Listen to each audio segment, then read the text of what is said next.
તો અમદાવાદમાં લક્ઝુરિયસ કારમાં ગાંજાની હેરાફેરીનો પર્દાફાશ થયો। વિજય 4 રસ્તા પાસેથી કાર અને આરોપીની ધરપકડ કરવામાં આવી છે।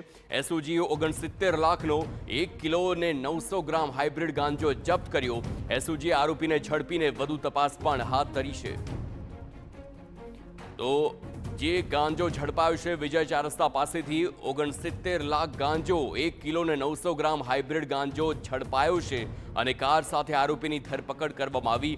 આ દૃશ્યો એ શખ્સના કે જે ઝડપાયો છે।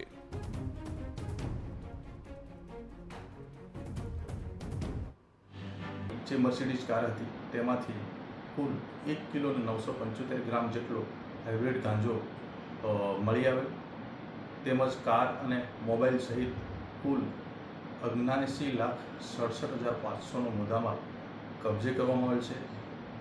સદર મુદ્દામાલ કોને આપેલ હતો, ક્યાંથી લાવેલ હતા, તે આધારે હાર્દિક તથા પ્રદીપ અને બાકી 2 આરોપીઓ વિરુદ્ધ કુલ 4 આરોપીઓ મળી અને આ ગુનો આચરેલાનું